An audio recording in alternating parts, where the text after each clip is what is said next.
की इस वीडियो में हम पढ़ेंगे क्लास 10th का chapter carbon and its compound. तो जैसे नाम से पता लग रहा है कार्बन और उसके कंपाउंड, तो इस वीडियो में हम बेसिकली सबसे पहले कार्बन की बात करेंगे। कार्बन से रिलेटेड सारी बात कंप्लीट कर लेंगे। नेक्स्ट जो वीडियो आएगी उसमें उसके कंपाउंड्स और कंपाउंड से रिलेटेड जो भी स्टडी होगी वो करेंगे। तो ये 2-3 वीडियो देखने के बाद आपको कार्बन और उसके कंपाउंड से रिलेटेड बोर्ड एग्जाम में कोई भी क्वेश्चन आएगा तो आप इजीली कर पाएंगे। तो इस वीडियो में हम स्टार्ट करते हैं कार्बन से। कार्बन जो है आपका लैटिन वर्ड कार्बो से लिया गया है। किससे? लैटिन वर्ड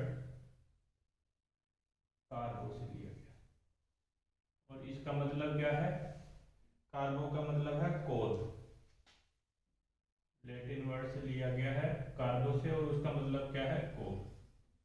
एक बात तो ये है। दूसरा, कार्बन आपका एक एलिमेंट है। कार्बन क्या है? एलिमेंट है, एन एलिमेंट।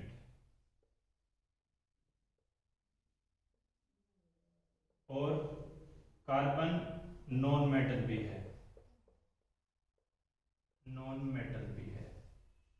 और कार्बन आपका किस ब्लॉक में आता है? अगर आपको पता हो तो कार्बन आपका जनरली पी ब्लॉक में आता है। पी ब्लॉक में, पी ब्लॉक एलिमेंट है कार्बन। और क्या आपको पता है कार्बन पी ब्लॉक एलिमेंट के साथ पी ब्लॉक में आपके कौन से ग्रुप में आएगा? कार्बन आपका ग्रुप 14 का एलिमेंट है। कार्बन ग्रुप 14 का एलिमेंट है। P block element generally group 13 से ग्रुप 18 तक होते हैं। ग्रुप 13 से ग्रुप 18 तक। तो कार्बन आपका ग्रुप 17 का फर्स्ट एलिमेंट है, सॉरी ग्रुप 14 का फर्स्ट एलिमेंट है। First element. और जनरली सेकंड पीरियड में आता है।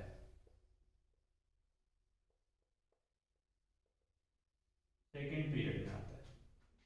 उसके बाद कार्बन का एटॉमिक नंबर जो है, कार्बन का एटॉमिक नंबर जो है 6, एटॉमिक नंबर 6 है। और जो मास नंबर या एटॉमिक मास की बात करें, कार्बन का मास नंबर जो है वो 12 है। कार्बन 12 और 14 में दो मास नंबर में रहता है, ये उसके आइसोटोप हैं। तो कार्बन के जो आइसोटोप हैं वो आपके पास दो आइसोटोप हैं, कार्बन 12 और कार्बन 14। इसके अलावा कार्बन आपका जो अर्थ क्रस्ट में और इन्वायरमेंट में जो मिलता है वो बहुत ही लेस अमाउंट में मिलता है, लेस अमाउंट में मिलता है। और इसके साथ हम पढ़ सकते हैं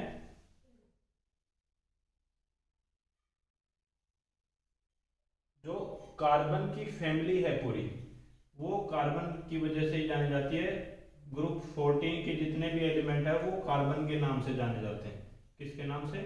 कार्बन के नाम से या कार्बन फैमिली के नाम से।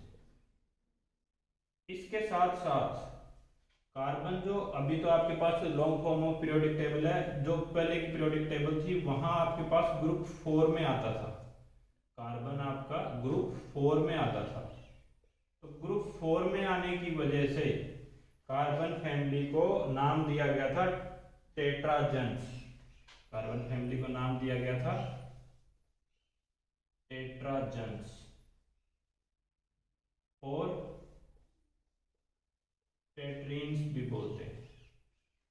क्यों? क्योंकि ग्रुप 4 में प्रेजेंट होने की वजह से, या आपका इसकी टेट्रा वैलेंसी होती है, कार्बन की जो वैलेंसी होती है वो 4 होती है, उसकी वजह से भी इसको बोला जा सकता है। कार्बन आपका क्या है? टेट्रा वैलेंट है।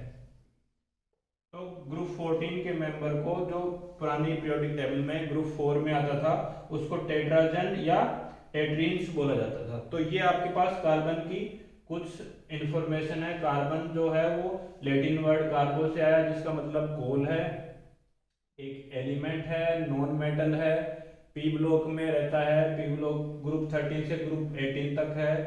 ग्रुप 14 का फर्स्ट एलिमेंट है, सेकंड पीरियड में प्रेजेंट है। दो आइसोटोप है, कार्बन 12 और कार्बन 14। एटॉमिक नंबर आपका 6 है, मास नंबर 12 है। और कार्बन के नाम से ही पूरी फैमिली जानी जाती है, ग्रुप 14 की कार्बन फैमिली के नाम से। और टेट्राजन्स या टेट्रीन्स बोला जाता है, क्यों? क्योंकि ग्रुप 4 में है इसलिए भी, और ये टेट्रावेलेंट है, वैलेंसी इनकी क्या है, 4 है, तो इसलिए इसको जाना जाता है। ठीक है, आगे हम पढ़ेंगे कार्बन अर्थ क्रस्ट में किस फॉर्म में मिलता है आपको। अगर मैं बात करूं अर्थ क्रस्ट में,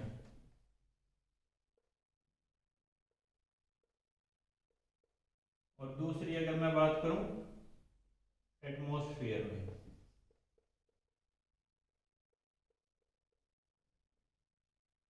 तो आपके पास अर्थ क्रस्ट में आपके पास जो कार्बन है वो 0.02% ही अर्थ क्रस्ट का कार्बन प्रेजेंट होता है अर्थ में, और एटमॉस्फेयर में जो कार्बन है वो टोटल 0.03% ही होता है, तो बहुत ही लेस अमाउंट में है। अब आपके पास अर्थ एटमॉस्फेयर में जो कार्बन है वो जनरली CO2 की फॉर्म में मिलती है। किसमें मिलती है? CO2 की फॉर्म में। और जो आपके पास अर्थ क्रस्ट में कार्बन है ये 2-3 फॉर्म में मिलते हैं। एक आपके पास कार्बोनेट की फॉर्म में, और आपका कोल की फॉर्म में, और आपका पेट्रोलियम की फॉर्म में। तो जो अर्थ क्रस्ट में 0.02% अर्थ का, और एटमॉस्फेयर का 0.03%। तो अगर मैं टोटल बात करूं तो कार्बन का कंटेंट इतना ज्यादा नहीं है, फिर भी कार्बन आपका एक इसेंशियल एलिमेंट है। इसेंशियल एलिमेंट क्यों है? क्योंकि हर जगह जितनी भी आपके लिविंग थिंग्स हैं, आपके प्लांट्स हैं, आपके एनिमल हैं, हर जगह आपके पास कार्बन प्रेजेंट होता है। तो कार्बन हर चीज में मिलता है आपको। उसको फाइंड आउट करने के लिए कि कार्बन किस चीज में है या किस चीज में नहीं है, तो हम कार्बन का टेस्ट करते हैं। कार्बन का पता करने के लिए हम टेस्ट ऑफ कार्बन किसी चीज में है या नहीं है, इसका टेस्ट कैसे करते हैं? तो आपने क्या करना है, कार्बन को जिस भी कंपाउंड में आपको पता करना है, एलिमेंट में पता करना है कि कार्बन है, उसको आपने बर्न करना है किसके साथ? एयर के साथ। Burns with air.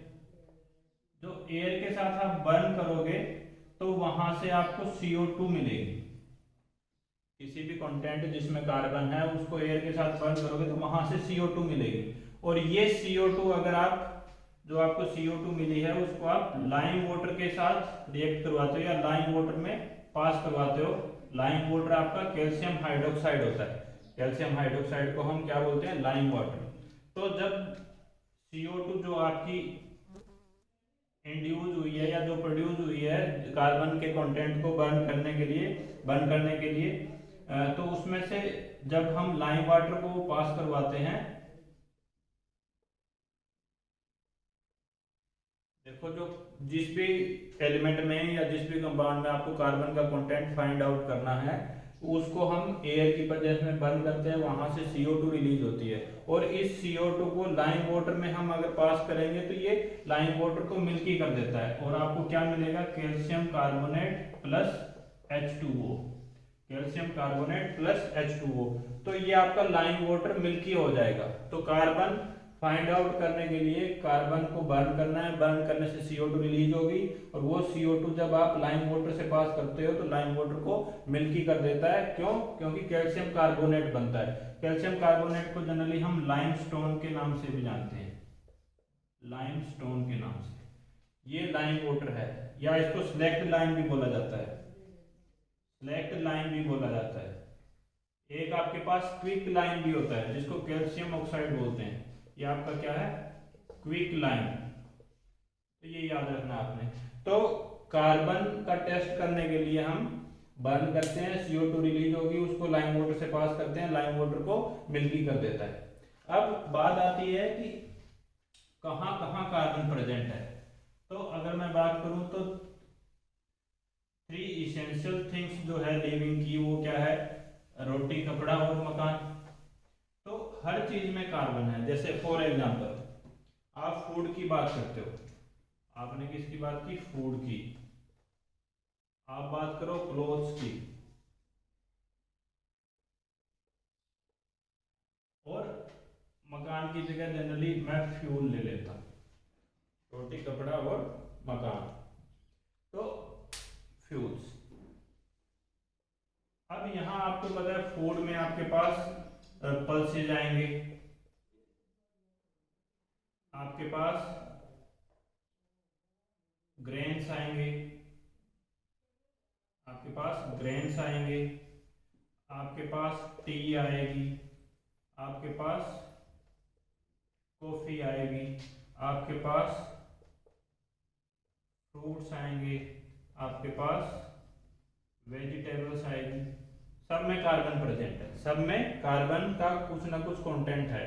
अगर मैं कपड़े की बात करूं, क्लोथ्स की बात करूं, तो आपके पास कौन आता है? आपके पास वूल आता है, आपके पास सिल्क आता है, आपके पास नायलॉन आता है, आपके पास पॉलिस्टर आता है। सब में कार्बन प्रेजेंट है, सब में कार्बन प्रेजेंट है। फ्यूल्स की मैं अगर बात करूं, फ्यूल्स की अगर बात करें जनरली, आपके पास क्या आएगा? पेट्रोल आएगा, आपके पास डीजल आता है। अगर मैं बात करूं एलपीजी, सीएनजी, नेचुरल गैस, ये सारे आपके फ्यूल आते हैं, इन सब में कार्बन का कंटेंट प्रेजेंट है। तो यहाँ से एक चीज आपसे पूछ भी सकते हैं, एलपीजी में कौन कौन से कॉन्स्टिट्यूएंट प्रेजेंट होते हैं? एलपीजी में जनरली प्रोपेन और ब्यूटेन होता है। ब्यूटेन ज्यादा अमाउंट में होता है, प्रोपेन और ब्यूटेन दोनों होता है, बट ब्यूटेन आपके पास ज्यादा अमाउंट में होता है।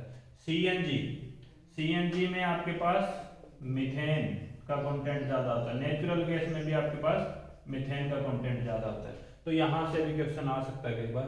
तो हर चीज में आपके कार्बन है, हर चीज में आपके पास कार्बन है, चाहे इन्वायरमेंट में या अर्थ क्रस्ट में आपका कम अमाउंट में हो, बट हर चीज में कार्बन है, इसलिए कार्बन को इसेंशियल एलिमेंट बोला जाता है। और इससे सारे के सारे जो कंपाउंड बनते हैं वो कार्बन रिलेटेड कंपाउंड है, उनका भी बहुत यूज है। अब हम बात करेंगे कि कौन कौन से आपके पास, पहले कार्बन की बॉन्डिंग की बात कर लेते हैं, उसके बाद आगे चलेंगे। कार्बन की जो बॉन्डिंग की मैं बात करूं, कार्बन का एटॉमिक नंबर हमने देखा था 6 है। कार्बन का एटॉमिक नंबर क्या है? 6। Carbon atomic number 6, mass number 12। तो अगर इसकी कॉन्फ़िगरेशन की बात करते हैं, कॉन्फ़िगरेशन जब आप देखोगे तो कार्बन की फर्स्ट सेल में 2 इलेक्ट्रॉन, सेकंड सेल में 4 इलेक्ट्रॉन, या आप इसको के सेल या इसको एल सेल ऐसे भी जानते हो। अगर कंप्लीट कॉन्फ़िगरेशन की बात करूं तो फर्स्ट सेल के सेकंड एस सब सेल में 2 इलेक्ट्रॉन, फिर सेकंड सेल के एस सब सेल में 2 इलेक्ट्रॉन, सेकंड सेल की पी सब सेल में आपके पास 2 इलेक्ट्रॉन। पी में टोटल 6 इलेक्ट्रॉन आ सकते हैं, उस 6 में से 2 आपके पास यहाँ आए हुए हैं, 2 एस में आए हुए हैं। तो जब मैं बात करूं कि वैलेंस सेल की बात करता हूं, वैलेंस सेल की, वैलेंस सेल की जब मैं बात करूं तो वैलेंस सेल में अगर किसी एलिमेंट के 8 इलेक्ट्रॉन आते हैं तो वो आपके पास क्या होगा? स्टेबल होगा। तो 8 इलेक्ट्रॉन के लिए हमारे पास 3 ही केस है, या तो आप इलेक्ट्रॉन लेके कंप्लीट करो, या इलेक्ट्रॉन देके कंप्लीट करो, या आप शेयरिंग के साथ करो।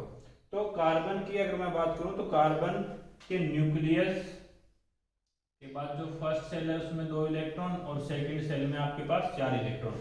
तो कार्बन का साइज है वो कंपैरेटिवली बहुत छोटा है। स्मॉल साइज होने की वजह से जो आउटर मोस्ट सेल है जिसको वैलेंस सेल बोलते हैं, उसके इलेक्ट्रॉन न्यूक्लियस के साथ टाइटली बाउंड रहते हैं।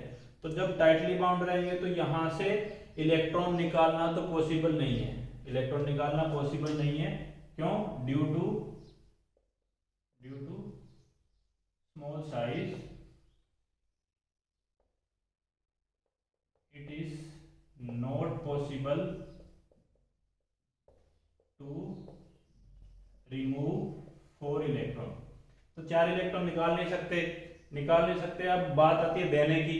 जब 4 इलेक्ट्रॉन देने की बात आती है तो भी इलेक्ट्रॉन को ऐड करने के बाद आपके पास नेगेटिव चार्ज इंक्रीज होता है। नेगेटिव चार्ज इंक्रीज होने से जो इनकमिंग इलेक्ट्रॉन है उनमें रिपल्सन बढ़ जाती है। नेगेटिव इलेक्ट्रॉन पे भी नेगेटिव चार्ज है और आपके पास एटम पे भी नेगेटिव चार्ज आ जाएगा, तो इलेक्ट्रॉन इलेक्ट्रॉन रिपल्सन बढ़ जाएगी, तो उससे 4 इलेक्ट्रॉन ऐड करना भी मुश्किल है। तो आपके पास एक ही ऑप्शन बचता है कार्बन के ऑक्टेट को कंप्लीट करने के लिए, वो क्या है, by sharing of electron. Carbon को शेयरिंग करनी पड़ेगी इलेक्ट्रॉन की, तो उसका ऑक्टेट कंप्लीट होगा। और शेयरिंग ऑफ इलेक्ट्रॉन से आपके पास जो बॉन्ड बनता है उसको बोलते हैं कोवेलेंट बॉन्ड। क्या बोलते हैं उसको, कोवेलेंट बॉन्ड। तो carbon generally covalent bond formation करता है। कार्बन आपका क्या करता है, जनरली कोवेलेंट बॉन्ड की फॉर्मेशन करता है। तो कार्बन के जितने भी कंपाउंड होंगे वो कोवेलेंट बॉन्ड फॉर्मेशन करेंगे। कोवेलेंट बॉन्ड साइज छोटे होने की वजह से आपके पास जनरली स्ट्रॉन्ग बॉन्ड ही काउंट होता है। क्या काउंट होता है, स्ट्रॉन्ग बॉन्ड ही काउंट होता है। अब इसके बाद हम पढ़ेंगे कि कार्बन की वैलेंसी क्या है। यही देख लेता हूं, कार्बन जनरली कोवेलेंट कंपाउंड बनाता है।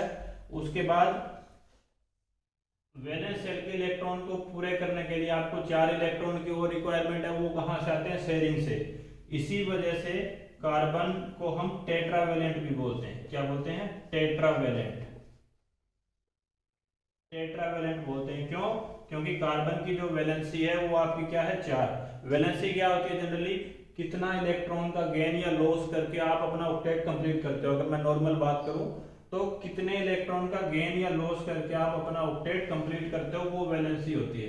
तो 8 इलेक्ट्रॉन के लिए 4 इलेक्ट्रॉन चाहिए, उसकी शेयरिंग करनी पड़ेगी, इसलिए कार्बन को टेट्रावेलेंट भी बोला जाता है। और कार्बन का जो स्ट्रक्चर देखोगे आप, ऐसे दिखाया जाता है, कार्बन के ऊपर 4 लाइन दिखाई जाती है, ये शो करती है 4 बॉन्ड फॉर्मेशन, और उसी 4 बॉन्ड फॉर्मेशन की वजह से टेट्रावेलेंट आपके पास कार्बन को बोला जाता है। एक और प्रॉपर्टी होती है कार्बन की, वो होती है सेल्फ कॉम्बिनेशन। सेल्फ कॉम्बिनेशन को हम जनरली कैटिनेशन के नाम से जानते हैं। कार्बन की जो सेल्फ कॉम्बिनेशन प्रॉपर्टी है उसको हम क्या बोलते हैं, कैटिनेशन बोलते हैं।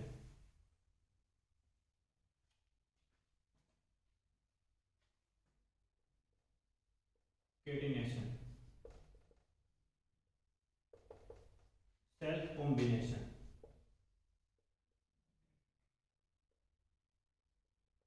कार्बन क्या करता है, खुद कार्बन के साथ ही कंबाइन हो जाता है, और जो भी एलिमेंट है आपके पास, सिंपल एलिमेंट में हाइड्रोजन, ऑक्सीजन, नाइट्रोजन, सल्फर, इनकी बात करूं, इनके साथ कंबाइन हो जाता है। तो इसी वजह से इसको कार्बन की कैटिनेशन की प्रॉपर्टी है, जो सेल्फ कॉम्बिनेशन या किसी और एलिमेंट के साथ कंबाइन हो जाता है। आपके पास एक और आता है कार्बन फैमिली में, सिलिकॉन भी कैटिनेशन की प्रॉपर्टी शो करता है, बट सिलिकॉन आपका 7 to 8 सिलिकॉन एटम तक ही कैटिनेशन की प्रॉपर्टी शो करता है, उसके आगे कैटिनेशन नहीं होती। कार्बन की तो बहुत कैटिनेशन होती है। अगर मैं बात करूं, स्टार्च हुआ, सेलुलोज हुआ, और आपके पास बहुत सारे कार्बन की लॉन्ग चेन होती है। तो कार्बन जो है आपके पास सेल्फ कॉम्बिनेशन, कार्बन कार्बन के साथ बॉन्ड फॉर्मेशन करता है, और वो स्ट्रॉन्ग बॉन्ड होता है क्योंकि कार्बन का साइज छोटा है। छोटा तो न्यूक्लियस के पास होगा और जो बॉन्ड होगा वो स्ट्रॉन्ग होगा। तो strong covalent bond formation, tetravalent, catenation की प्रॉपर्टी, ये सारी कार्बन को एक इसेंशियल एलिमेंट बनाती है। अब हम पढ़ेंगे कार्बन की अक्रेंस, कि कार्बन किस किस फॉर्म में मिलता है आपको। कार्बन जनरली 2 टाइप से, एक फ्री स्टेट में भी मिल सकता है आपको, एक कंबाइंड स्टेट में भी मिलता है। तो फ्री स्टेट में आपके पास 3 टाइप से कार्बन मिलता है। कार्बन अक्रेंस जो हम बात करें,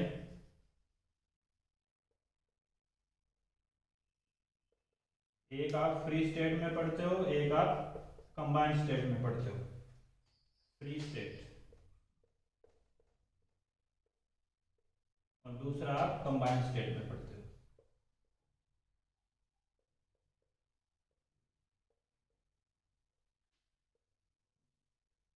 फ्री स्टेट में जो कार्बन है वो आपको मिलता है ग्रेफाइट में, डायमंड में। फ्री स्टेट की अगर मैं बात करूं, डायमंड, ग्रेफाइट और अभी कुछ सालों से अगर मैं बात करूं तो आपके पास फुलरेंस भी आती है। पहले फुलरेंस की इतनी स्टडी नहीं हुई थी, बट अब हम पढ़ते हैं फुलरेंस। फ्री स्टेट में इन तीन फॉर्म में मिलता है आपको कार्बन। और कंबाइंड स्टेट में अगर मैं बात करूं तो कंबाइंड स्टेट में आपके पास कार्बोनेट की फॉर्म में और CO2 की फॉर्म में एयर में मिलता है आपको। कार्बोनेट में अगर मैं बात करूं, कार्बोनेट में लाइमस्टोन हुआ, लाइमस्टोन। कार्बन की मैं बात करूं तो मार्बल, चौक, ये सारे कार्बोनेट हैं, कार्बन के कार्बोनेट हैं। और एयर में आपके CO2 की फॉर्म में मिलता है पेट्रोलियम, पेट्रोलियम, कोल, और बहुत सारी कंबाइंड फॉर्म में मिलता है। तो फ्री स्टेट में जो कार्बन मिलता है वो डायमंड में मिलता है, ग्रेफाइट में मिलता है, फुलरेंस में मिलता है। और इन तीनों को हम कार्बन के एलोट्रोप्स भी बोलते हैं। एलोट्रोप्स क्या है वो पढ़ेंगे। एलोट्रोप्स आपके पास पढ़ेंगे, एलोट्रोप्स। एलोट्रोप्स किसी एलिमेंट के जिसमें केमिकल प्रॉपर्टी आपकी सेम हो और फिजिकल प्रॉपर्टी डिफरेंट हो। कोई भी एलिमेंट जो सेम केमिकल प्रॉपर्टी रखे, same chemical property but different physical property, physical property. और फिजिकल प्रॉपर्टी डिफरेंट क्यों होगी? क्योंकि उनकी फिजिकल नेचर में डिफरेंस आएगा। ठीक है, फिजिकल नेचर का मतलब उनमें किस टाइप की बॉन्डिंग है, किस टाइप की स्ट्रक्चर फॉर्मेशन है। फिजिकल जो प्रॉपर्टी है वो उनकी कहाँ से आएगी? स्ट्रक्चर से। केमिकल प्रॉपर्टी उनमें सेम रहेगी। ये सारे के सारे क्या होते हैं? एलोट्रोप्स होते हैं। और कार्बन के 3 एलोट्रोप्स है हमारे पास। एलोट्रोप भी फर्दर आपका 2 टाइप से क्लासिफाई होता है। एक आपका क्रिस्टलाइन, कार्बन का क्रिस्टलाइन एलोट्रोप, और दूसरा आपका अमोर्फस।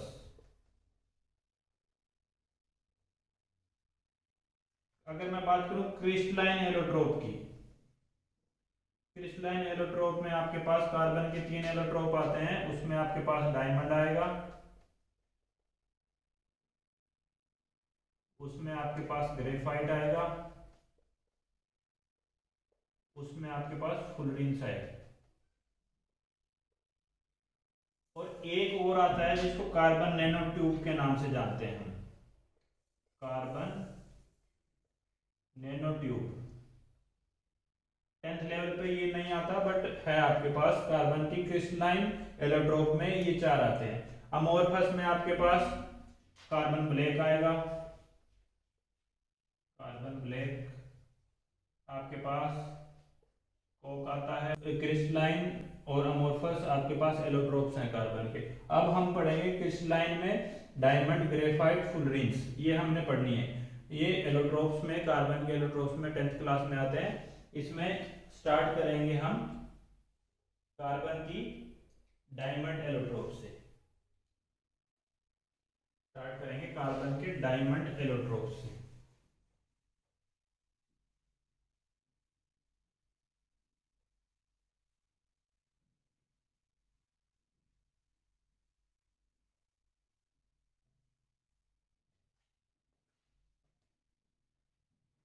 डायमंड और ग्रेफाइट को मैं एक साथ ही प्रॉपर्टियों में आपको एक साथ ही पढ़ा देता हूं। डायमंड, और यहां हम पढ़ते हैं ग्रेफाइट। अगर मैं डायमंड की बात करूं, डायमंड आपका कलरलेस होता है। डायमंड क्या है आपका? कलरलेस। जबकि ग्रेफाइट की बात करूं, ग्रेफाइट ग्रेइश ब्लैक कलर का होता है, ग्रेइश ब्लैक कलर का होता है। यहां डायमंड आपका ट्रांसपेरेंट होता है। और जब ग्रेफाइट की बात करूं, ये आपके पास ओपेक होता है, ओपेक होता है। डायमंड की बात करूं तो डायमंड जो आपका जनरली हार्ड होता है। डायमंड जनरली क्या होता है? हार्ड होता है। और आपके पास ग्रेफाइट जो है वो सॉफ्ट नेचर का होता है। डायमंड हार्ड होता है, ग्रेफाइट आपका सॉफ्ट होता है। और अगर डायमंड की बात करें तो डायमंड जनरली शाइनी सरफेस होता है डायमंड का। तो शाइनी सरफेस होने की वजह से, या इसको चमक भी बोला जाता है, शाइनिंग या चमक बोला जाता है। डायमंड जो है, डायमंड की प्योरिटी हम मापते हैं इसकी वेट से। वेट को, डायमंड का अगर मैं वेट की बात करूं तो कैरेट में मापा जाता है, कैरेट में। और एक कैरेट में आपके पास 200 mg मिलीग्राम होते हैं। तो जो आपने सुना होगा कोहिनूर, प्रीशियस डायमंड कोहिनूर, जो इंडिया में आपको मिलता था पहले, अब तो नहीं है।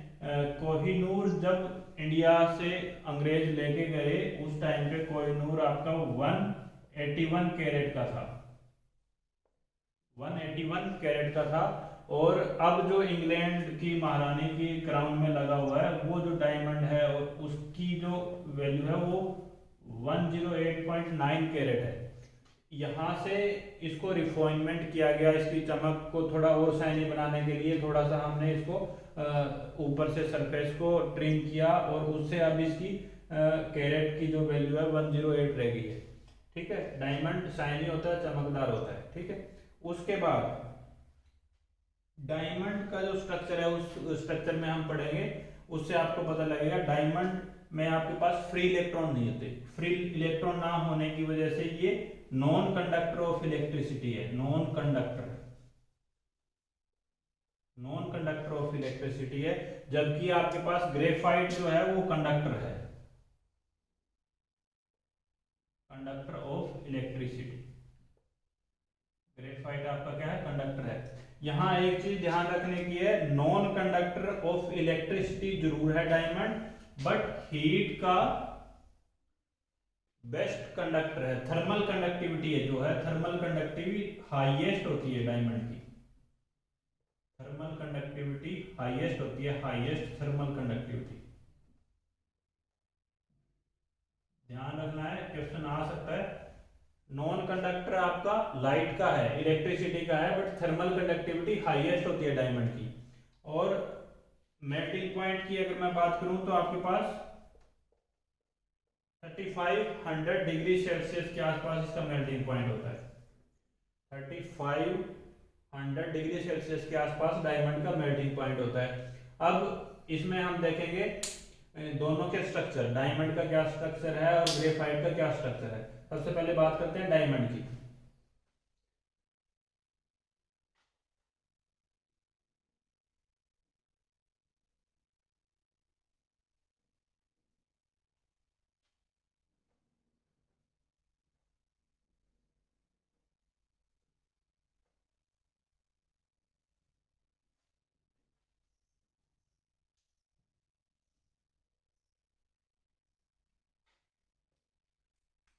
स्ट्रक्चर ऑफ डायमंड,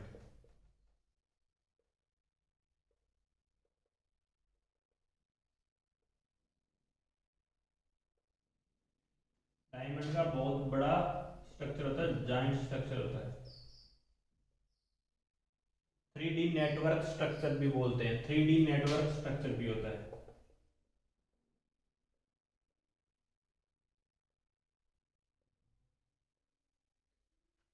और जो स्ट्रक्चर होता है उसमें एक कार्बन आपका फर्दर 3 मोर कार्बन से ज्वाइन होता है। अगर मैं बात करूं स्ट्रक्चर यहाँ बना के दिखाऊं, ये कार्बन है, ये कार्बन फर्दर 3 कार्बन के साथ आपका अटैच रहता है। ये आपके, ये वाला कार्बन 3 और कार्बन से जुड़ा होता है, और नेक्स्ट कार्बन जो है वो भी आपका 3 और कार्बन से जुड़ा होता है। इस कार्बन की बात करें, ये भी फर्दर आपका 3 और कार्बन से जुड़ा होता है। तो इस टाइप से आपका 3D नेटवर्क स्ट्रक्चर होता है कार्बन का, कार्बन का 3D नेटवर्क स्ट्रक्चर होता है। ठीक है, आगे से आगे ये चलता जाएगा। ठीक है, और जो बॉन्ड फॉर्मेशन होती है वो कोवलेंट बॉन्ड फॉर्मेशन होती है। जनरली आपको पता है carbon carbon covalent bond formation करता है, तो 3D network structure covalent bond, और कोवलेंट बॉन्ड आपको पता है स्ट्रॉन्ग होगा। कोवलेंट बॉन्ड जो आपका होता है वो स्ट्रॉन्ग होता है। नेटवर्क स्ट्रक्चर की वजह से इसमें रिजिडिटी आती है, हार्ड सब्सटेंस होता है। 3D नेटवर्क स्ट्रक्चर किसका? कोवलेंट बॉन्ड का। कोवलेंट बॉन्ड नेटवर्क स्ट्रक्चर, और इसकी वजह से आपके पास रिजिडिटी आती है, रिजिड नेचर का होता है, और रिजिड नेचर की होने की वजह से हार्ड होता है आपका। हार्ड होने की वजह से ये यूज होता है कहाँ? हार्ड सब्सटेंस होने की वजह से ये आपका ड्रिलिंग वगैरह में से, ड्रिलिंग कटिंग ऑफ ग्लास वहां यूज होता है। ये डायमंड का स्ट्रक्चर है, 3D structure network structure covalent bond formation की वजह से। अब जब हर कार्बन फर्दर आगे कार्बन से जुड़ा होगा तो कोई फ्री इलेक्ट्रॉन नहीं होता, नो फ्री इलेक्ट्रॉन। कोई फ्री इलेक्ट्रॉन ना होने की वजह से ये कंडक्टिविटी शो नहीं करता, कंडक्टिविटी शो नहीं करता। Non conductor of electricity diamond. और अगर मैं बात करूं थर्मल कंडक्टिविटी हाई होती है, थर्मल कंडक्टिविटी जरूर याद रखनी है, थर्मल कंडक्टिविटी हाई होती है बट इलेक्ट्रिसिटी की कंडक्टिविटी नहीं होती। Non conductor of electricity, thermal highest conductivity. अब अगर मैं बात करूं ग्रेफाइट की, इसके रिस्पेक्ट में अगर ग्रेफाइट की बात करते हैं, ग्रेफाइट में जो स्ट्रक्चर होता है उसमें कार्बन फर्दर 3 कार्बन से अटैच होता है, उसकी वजह से जो एक कार्बन बचता है उस इलेक्ट्रॉन की वजह से इसकी मूवमेंट होती है, और इलेक्ट्रॉन की मूवमेंट से अब हम पढ़ेंगे ग्रेफाइट। ग्रेफाइट की जो लेयर स्ट्रक्चर होती है, ग्रेफाइट आपके पास लेयर स्ट्रक्चर में रहता है, और वहां आपके पास लेयर स्ट्रक्चर होने की वजह से एक लेयर दूसरी लेयर के ऊपर आपकी स्लिप भी करती है, जिसकी वजह से लुब्रिकेंट की फॉर्म में भी यूज कर देते हैं। स्ट्रक्चर ऑफ ग्रेफाइट में हम पढ़ेंगे स्ट्रक्चर ऑफ ग्रेफाइट। ग्रेफाइट का जो स्ट्रक्चर होता है वो लेयर्ड स्ट्रक्चर होता है, लेयर्ड स्ट्रक्चर। और लेयर्ड स्ट्रक्चर होने की वजह से अगर मैं स्ट्रक्चर बना के बताऊं, आपकी एक लेयर दूसरी लेयर के ऊपर स्लिप करती है, और यहाँ एक कार्बन 3 कार्बन से ही अटैच होता है। ये कार्बन 3 कार्बन से अटैच है, ये फर्दर आगे 3 कार्बन से अटैच होगा, और हेक्सागन लाइक आपके पास सीट फॉर्मेशन होती है। हेक्सागन लाइक आपके पास सीट स्ट्रक्चर या लेयर फॉर्मेशन होती है किसकी? ग्रेफाइट की। और जो फ्री कार्बन होने की वजह से आपके पास क्या होगा? फ्री कार्बन होने की वजह से आपके पास कंडक्टिविटी होती है। तो इसलिए ये कंडक्टर है इलेक्ट्रिसिटी का, और एक लेयर आपकी दूसरी लेयर के ऊपर स्लिप भी करती है, जिसकी वजह से लुब्रिकेंट की फॉर्म में भी यूज कर देते हैं। और आपको और भी पता होगा ग्रेफाइट आपका कहाँ प्रेजेंट होता है? पेंसिल की लेड में प्रेजेंट होता है, और आप पेंट की फॉर्म में भी इसका यूज करते हो। क्यों? क्योंकि ब्लैक कलर की होने की वजह से। ये आपका लेयर स्ट्रक्चर होता है, एक लेयर दूसरी लेयर के ऊपर स्लिप होती है। यहाँ अगर मैं बात करूं तो एक लेयर का दूसरी लेयर के बीच में जो अट्रैक्शन होगी वो वैंडरवॉल अट्रैक्शन होती है, van der Waals attraction. Van der Waals attraction weak होती है as compare to carbon carbon में। यहाँ कोवलेंट बॉन्ड होता है, यहाँ वैंडरवॉल अट्रैक्शन होती है। कोवलेंट बॉन्ड जो है वो स्ट्रॉन्ग होता है, वैंडरवॉल अट्रैक्शन वीक होती है। तो इनमें आपस में इतनी बॉन्ड फॉर्मेशन नहीं होती, एक लेयर दूसरी लेयर के ऊपर स्लिप होती है, स्लिप करती है, जिसकी वजह से इसको जो हाई बहुत बड़ी बड़ी मशीनें होती हैं उनमें लुब्रिकेंट की फॉर्म में, ड्राई लुब्रिकेंट की फॉर्म में भी यूज किया जाता है इसको। किसकी फॉर्म में? ड्राई लुब्रिकेंट की फॉर्म में। अब उसके बाद आता है आपके पास फुलरिंस। फुलरिंस आपके पास जनरली इतनी उसकी प्रॉपर्टी की स्टडी नहीं हुई है। कार्बन की 60 कार्बन की आपस में ज्वाइनिंग होने की वजह से आपका एक स्फेरिकल बॉल लाइक स्ट्रक्चर बनता है, बल्कि स्ट्रक्चर बनता है, बल्कि बॉल लाइक, उसको फुलरिंस बोलते हैं।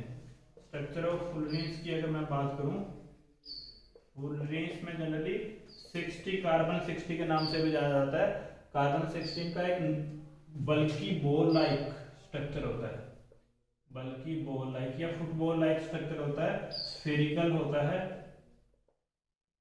अब इसमें एक चीज आपने ध्यान रखनी है, इसमें दो टाइप की रिंग बनती है, एक आपके पास हेक्सागन और एक आपके पास पेंटागन। दो टाइप की रिंग बनती है। हेक्सागन जो रिंग है आपके पास 20 हेक्सागन रिंग होती है, किसमें, कार्बन 16 में, जिसको फ्लोरीन बोलते हैं। और पेंटागन आपके पास 12 पेंटागन रिंग होती है। और इसमें एक चीज और ध्यान रखने की है, जो 12 पेंटागन रिंग होती है, कार्बन की 5 कार्बन की चेन कभी भी दूसरे 5 कार्बन की चेन के साथ ज्वाइन नहीं रहती। Never join with pentagon. Pentagon, तो पेंटागन कभी भी पेंटागन से ज्वाइन नहीं होगा, एक पेंटागन हमेशा हेक्सागन से ज्वाइन होगा।